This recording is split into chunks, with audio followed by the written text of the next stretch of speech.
వి gold trusted gold buyers తాకట్టులో ఉన్న బంగారాన్ని విడిపించి ఈ రోజు ఉన్న మార్కెట్ ధరకే కొనబడును.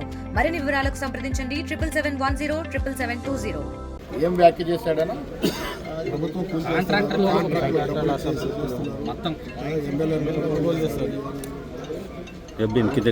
ప్రజాస్వామ్యములో ఇలాంటి వ్యాఖ్యలకి తావులేదు. సంపూర్ణమైనటువంటి మద్దతు మా ఎమ్మెల్యేలకు ఉంది, ప్రజల మద్దతు కూడా మాకు సంపూర్ణంగా ఉంది. ఇలాంటి చోటా మోటా వ్యాఖ్యలకు భయపడేది లేదు. కొత్త ప్రభాకర్ రెడ్డి గారు మరి వారేమన్నా వారికి ఉన్నటువంటి డబ్బు ఆస్తిపాస్తుల హామీతో మాట్లాడుతున్నారో తెలియదు. ఉంటుంది డెఫినెట్గా. 10 ఏళ్ళు యథేచ్ఛగా దోచుకున్నారు.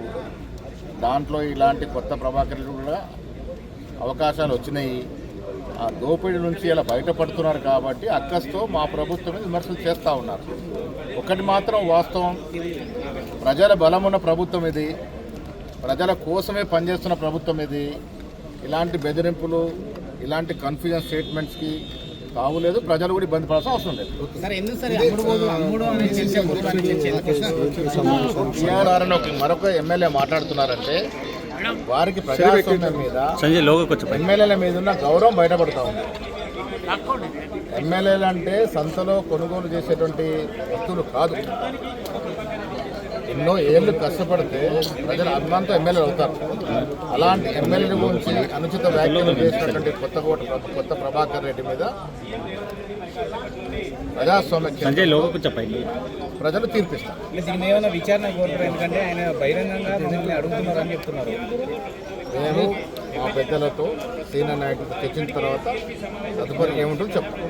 త్వరలోనే ఈ వారం రోజుల్లో తెలంగాణలో ఉన్నటువంటి బీసీ మేధావులను, బీసీ కుల సంఘాలను, బీసీ ఉద్యోగ సంఘాలను, బీసీలకు సంబంధించినటువంటి అనేక మంది ఏ 42% సంబంధించి ఆకాంక్షించారో వాళ్ళందరితో సమావేశాలు ఏర్పరచుకొని భవిష్యత్తు కార్యాచరణ తీసుకోవడం జరుగుతుంది. గౌరవ ముఖ్యమంత్రి గారు, ఉప ముఖ్యమంత్రి గారు, పిసిసి అధ్యక్షులు కూడా ఇందుకు సంబంధించిన నిర్దేశన చేయడం జరిగింది.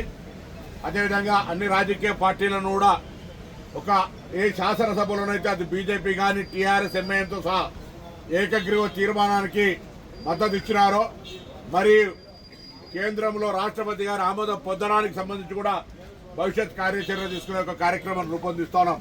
అందుకే ఈ సమావేశాల్లో ఒక రోడ్ మ్యాప్ తయారు చేసుకొని దేశవ్యాప్తంగా తెలంగాణ రోల్ మోడల్గా ఉన్న ఈ యొక్క కుల సర్వే 42% రిజర్వేషన్ల చట్టాన్ని ఆమోదింపజేసుకొని తెలంగాణలో అమలు చేయడానికి సంబంధించిన ప్రక్రియను వేగవంతం చేస్తాం. తప్పకుండా అన్ని రాజకీయ పార్టీలు ఏ విధంగానైతే శాసనసభ వేదిక మద్దతు ఇచ్చినాయో ఇప్పుడు కూడా మద్దతు ఇవ్వాలని విజ్ఞప్తి చేస్తూ ఉన్నాం. ఢిల్లీకి సంబంధించి బాధ్యతగా ఇక్కడి నుంచి ప్రాతినిధ్యం వహిస్తున్న మంత్రులు కానీ, కేంద్ర మంత్రులు, మిగతా అన్ని రాజకీయ పార్టీలు, అన్ని రాజకీయ పార్టీల పార్లమెంటు సభ్యులు ఇది చట్టంగా రాష్ట్రపతి ఆమోదం పొందే వరకు దీని పట్ల సానుకూలంగా పనిచేయాలని కోరుతా ఉన్నాం. ఇటీవల కాలంలో సుప్రీంకోర్టు తీర్పు కూడా మాకు సానుకూలంగా ఒక సంతృప్తినిచ్చే విధంగా ఉంది. 2 నెలల్లో డిస్పోజ్ చేయాలనే మాట చెప్పినారు. ఇది ప్రజల అభిప్రాయం మేరకు చట్టాల్లో గతంలో పేర్కొన్న విధంగా ఎంపైరికల్ డాటా, ప్రామాణికమైనటువంటి ఒక సహజ సర్వేల ద్వారా వచ్చినటువంటి సమాచారాన్ని పట్టిస్తా ఉన్నాం. కాబట్టి ఎక్కడ కూడా న్యాయపరమైనటువంటి చిక్కులు లేవు. కాబట్టి ఈ సంబంధించిన అంశం మీద కూడా క్షేత్రస్థాయిలో మా గౌరవ శాసనసభ్యులందరికీ ఇలా చెప్పడం జరుగుతుంది. క్షేత్రస్థాయిలో ఒకవైపు కేటగిరీషన్ సబ్ కమిటీ మెంబర్గా కేటగిరీషన్ 30 ఏళ్ల నుంచి రావణ కాష్టగా మారుతూ ఉంటే తెలంగాణ దేశంలో తొలి రాష్ట్రంగా చట్టాన్ని చేసి నిన్నటి నుంచి దాన్ని అమలు చేసే విధంగా భవిష్యత్తులో వచ్చే నోటిఫికేషన్ అన్ని కూడా ఆ చట్టం ప్రకారంగా కేటగిరీషన్ తోటి ఉద్యోగాల నియామకాలు జరుపుతాయనేటువంటి ఒక పెద్ద విప్లవాత్మక నిర్ణయం అమలు జరిగింది. భవిష్యత్తు లోపల స్థానిక సంస్థలు విద్యా ఉపాధి అవకాశాల్లో కూడా 42% అమలు చేయించేదాకా కూడా గౌరవ రేవంత్ రెడ్డి గారి నాయకత్వంలో ఉప ముఖ్యమంత్రి బట్టి విక్రమార్క గారు, పిసిసి అధ్యక్షులు మహేష్ కుమార్ గౌడ్ గారు అందరం కూడా పార్టీ సహచర మంత్రులు, శాసనసభ్యులు అందరూ కూడా కలిసి ఈ ముందుకు తీసుకుపోయి అమలు చేసే దిశ లోపల స్థానిక శాసనసభ్యులుగా, శాసన మండలి సభ్యులుగా, పార్లమెంట్ సభ్యులుగా ఈ అంశాన్ని క్షేత్రస్థాయి దాకా కూడా ముందుకు తీసుకుపోయి ప్రజల్లో ఈ 2 ప్రధాన అంశాలు సన్నబియ్యం ఉన్నాయి, ఆర్టీసీ మహిళలకు ఉచితం ఉంది, 200 యూనిట్లు ఉన్నాయి, సన్నవాట్ల బోనస్ ఉంది, లేదా రుణమాఫీ ఉంది, అనేక కార్యక్రమాలు ఇందిరా మిల్లు ఇవ్వబోతా ఉన్నాం, రేషన్ కార్డు ఇవ్వబోతా ఉన్నాం.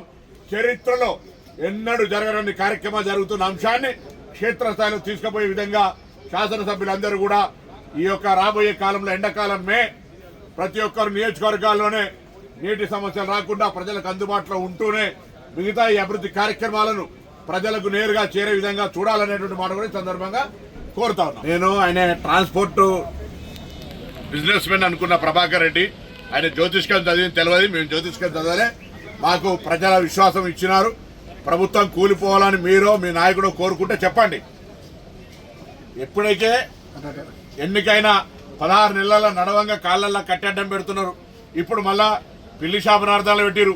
ఇప్పుడు మీరు ఇండస్ట్రియలిస్ట్ దగ్గర పైసలు తెచ్చుకొని మీకు కొత్త కాదు, మా ప్రభుత్వాన్ని కూలవడానికి ఏదో చేస్తామనేటువంటి కుట్ర చేస్తే ఇక్కడ ఓడు ఊరికే చేతులు తప్పుకొని అటుగానే రా నాయన రా అని చెప్పడం లేవు. మరికొన్ని నిమిషాల్లో ఇక్కడ జరగనుంది. ప్రధానంగా ఈ సమావేశానికి సహచర ఎమ్మెల్యేలందరూ, ఎంపీలు, ఎమ్మెల్సీలు వీరందరూ ఈ సమావేశానికి హాజరు కాబోతున్నారు. ప్రధానంగా ఈ సమావేశం యొక్క ముఖ్య ఉద్దేశం ఏదైతే ఈనాడు సిఎల్పి సమావేశం జరగబోతుందో ఈ సమావేశం యొక్క ముఖ్య ఉద్దేశం 4 అంశాల మీద చర్చించనున్నాం. ఒకటి, గడిచిన 2020 ROR యాక్ట్ ద్వారా ఏదైతే తెలంగాణ రాష్ట్ర ప్రజలు ముఖ్యంగా రైతన్నలు, భూములున్న అస్సాములు ఏదైతే ధరణి ద్వారా ఇబ్బంది పడ్డారో ఆ ధరణిని ప్రక్షాళన చేసి బంగాళాఖాతంలో వేస్తామని చెప్పి అన్న మాట ప్రకారం బంగాళాఖాతంలో వేసి భూభారతి ROR 2025 చట్టాన్ని తీసుకురావడం జరిగింది.